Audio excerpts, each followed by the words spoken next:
Ceux qui ont chassé et ceux qui sont chassés.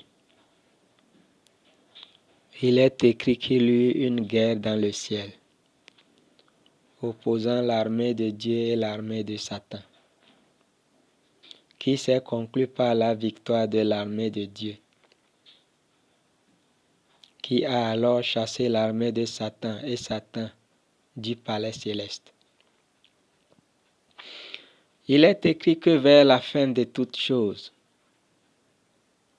Satan sera lié par un seul ange pour 1000 ans dans l'abîme. Il est écrit que Dieu, celui qui est en nous, est plus grand que Satan, qui est dans le monde.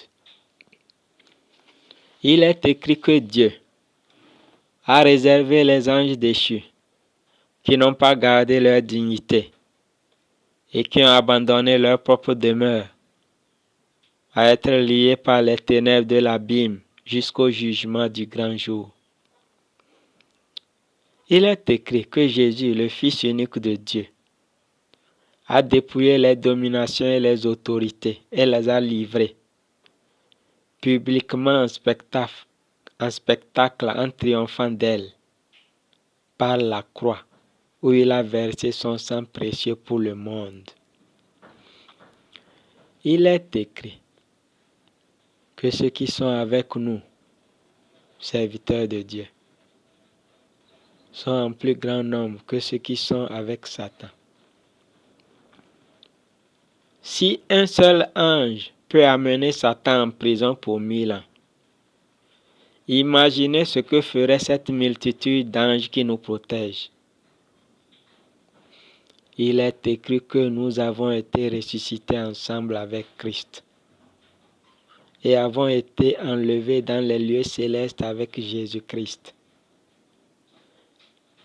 Imaginez l'enfant de Dieu assis dans le palais céleste et comparez-le à Satan et à son armée, censée être en prison dans l'abîme. Entre ceux qui ont chassé et ceux qui sont chassés, ceux qui ont chassé sont évidemment les plus forts. Entre celui qui a dépouillé et celui qui a été dépouillé, naturellement, celui qui a dépouillé est le plus fort. Enfant de Dieu, tu es dans le bon camp. Amen.